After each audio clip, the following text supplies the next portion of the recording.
nutrition security being a cornerstone for resilient workforce and sustainable development. What we have had as innovation and the things that are going on towards sustainable development cannot happen if people are hungry. Are we together? You will be talking jargons of science, and a hungry scientist cannot innovate more. And that is why we must look at this topic very carefully, particularly in the competency-based training. I was going outside there, and I saw some prototypes of food products that have been generated. And I remembered that one day we were in this institution to inspect it for purposes of accreditation. And one thing we told Madam Principal was that you must be a representative of real competency at this level. At the university, we are basing our science on theory. But at this level of achievement, then we must focus on competency, and outputs are very clear, so patenting becomes the most important output for innovations.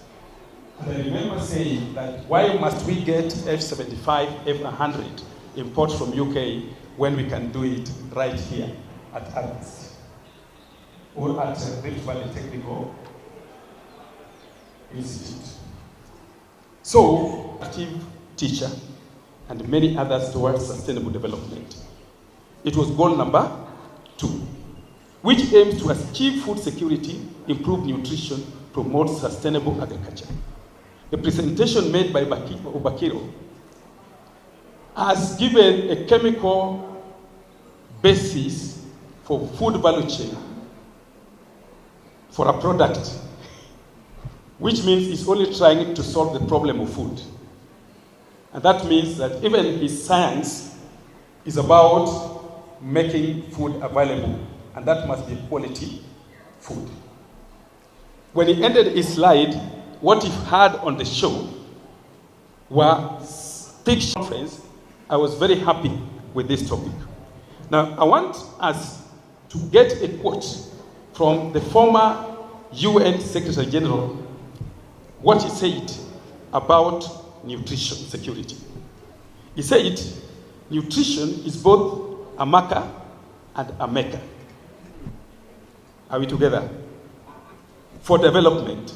Improved nutrition is the platform for progress in health, number 1, education, employment, empowerment of women, reduction of poverty and inequality, and can lay a foundation for peaceful, secure, and sustainable society. The politics in the world is about food and food security, but they missed it. It is not about food and food security. It's about nutrition security. And I want to bring the difference today for you, the difference between food security and nutrition security.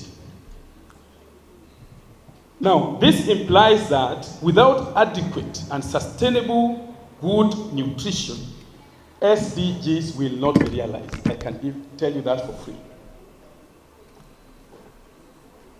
It has been ignored for many years, but that is the big truth. Looking at Agenda 4 for the previous government, nutrition appeared in 2 areas, food security and UHC, but nobody gave it a focus. It was given a blind eye.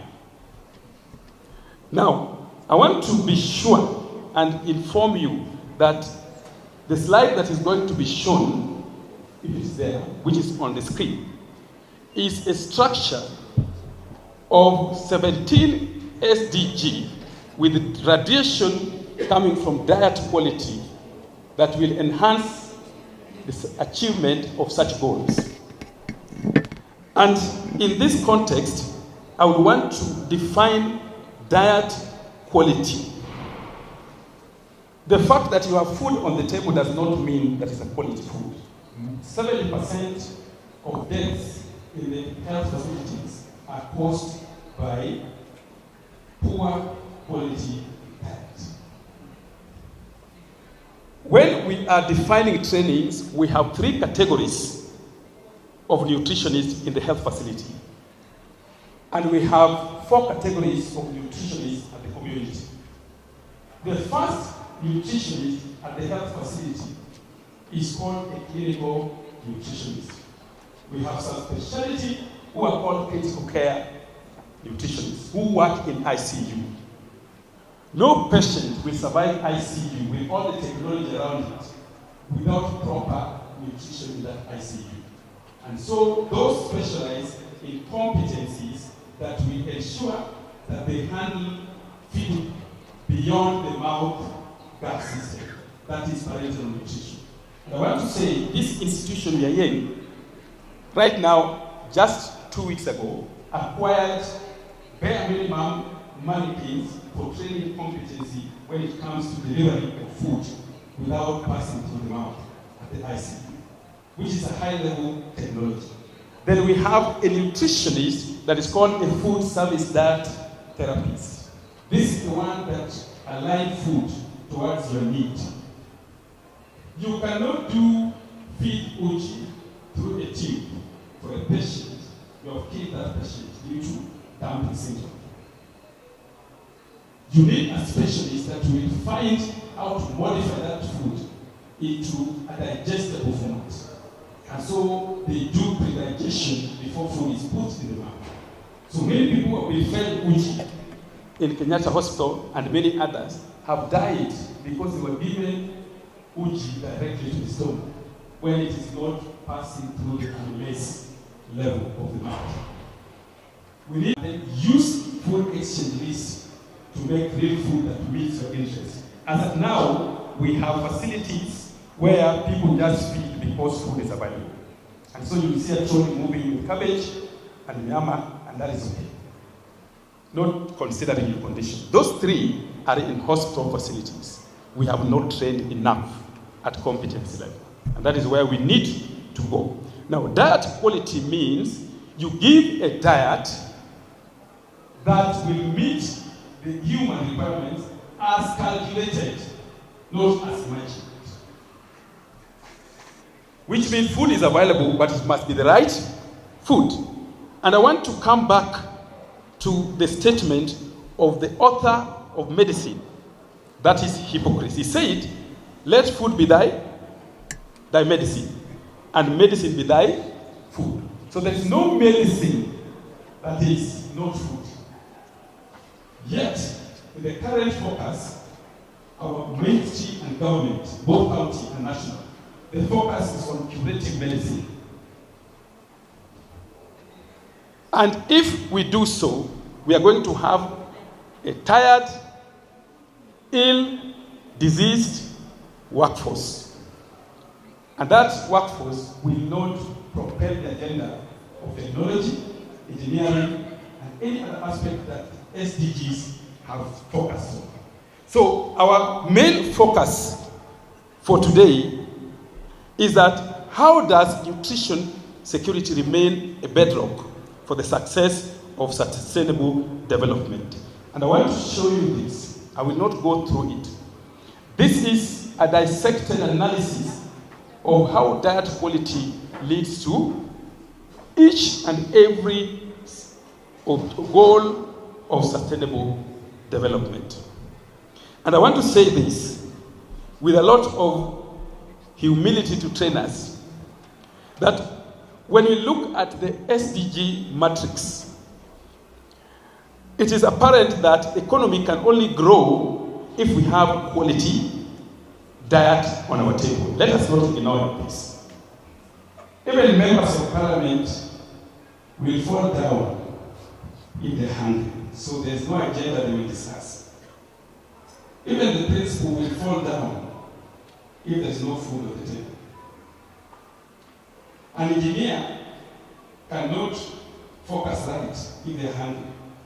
A medical doctor will diagnose the wrong patient if they are hungry. But we are not given focus to nutrition.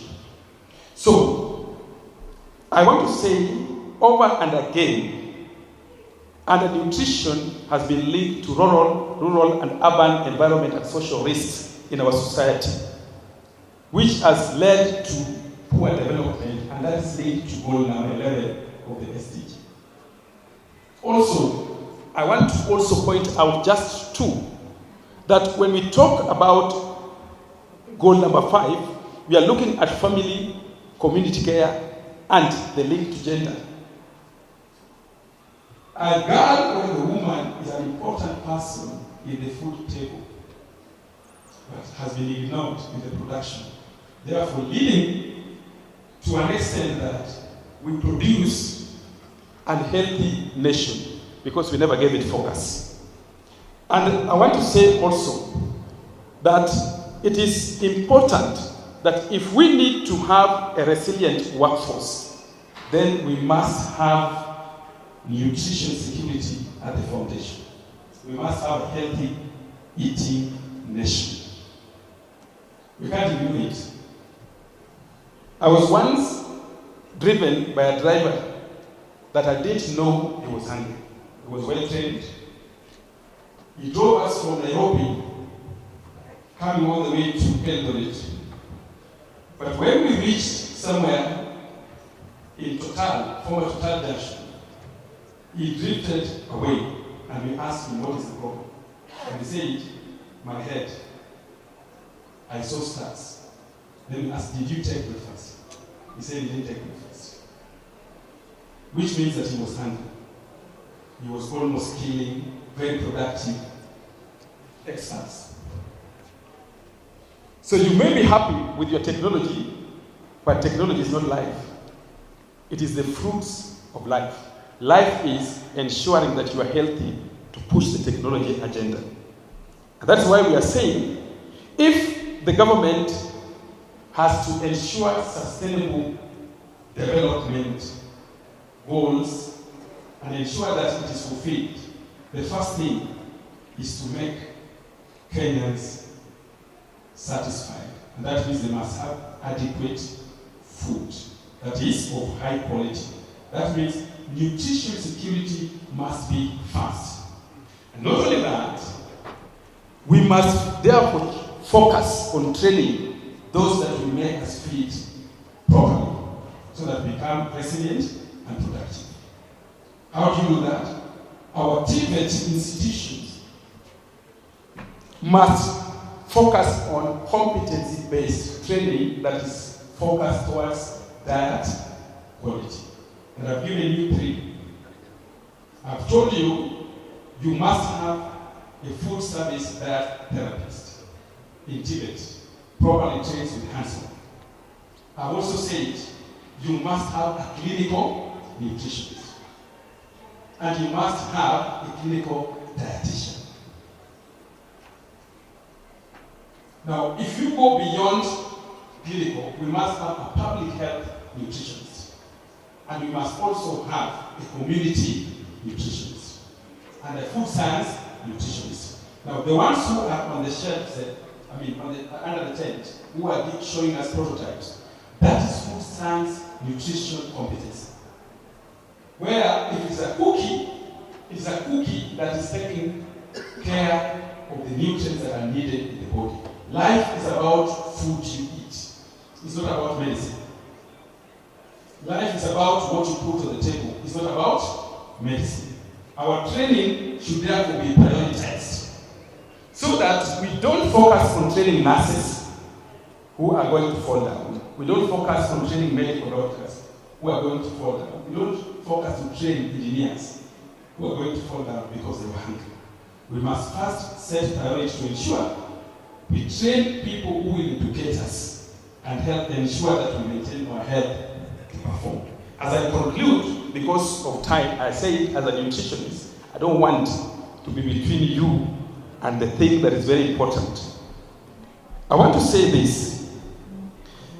As Kenya and other developing nations, if we have to adopt SDG that we signed for as Kenyans, it is important that we highlight the explicitity of nutrition and role of nutrition in every sector of development in this nation.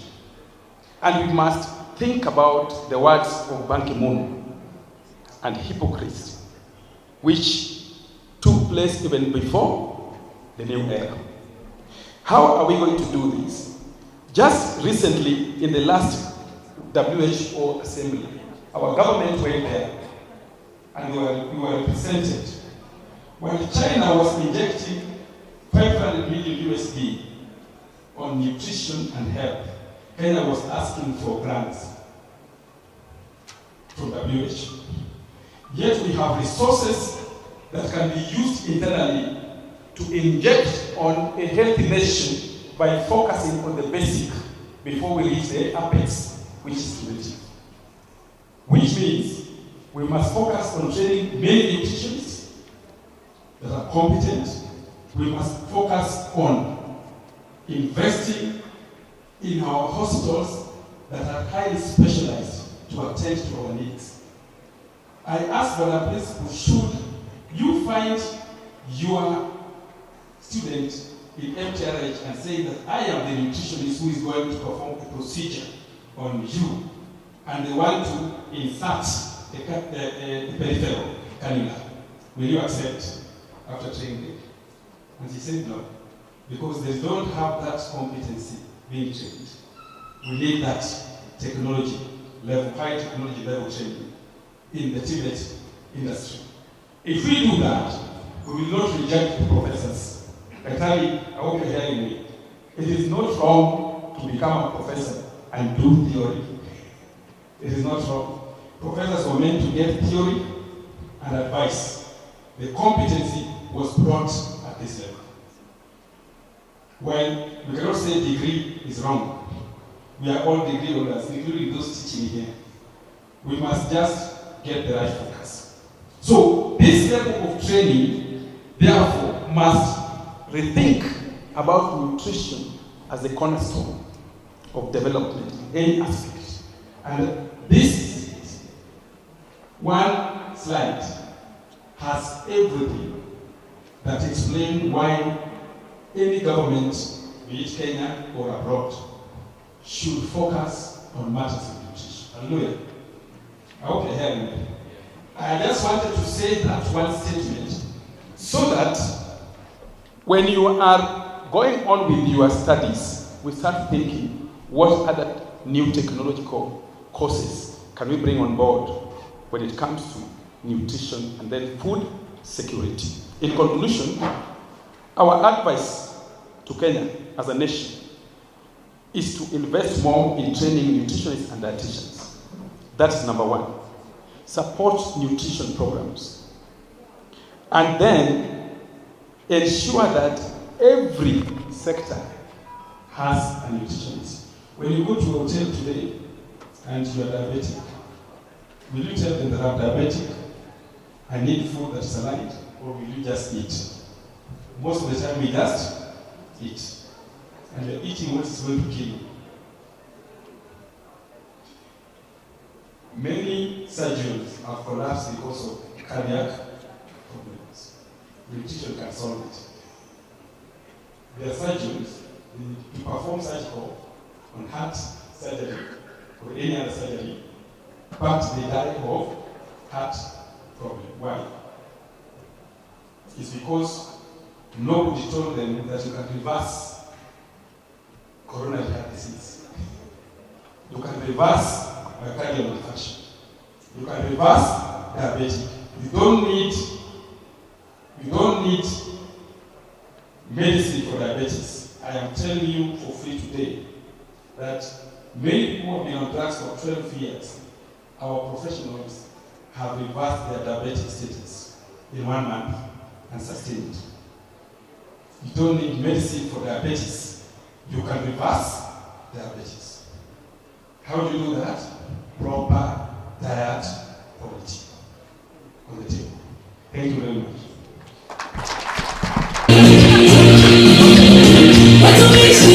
Thank you very much, Chief Guest, for launching our 10th journal. Thank you so much. Congratulations.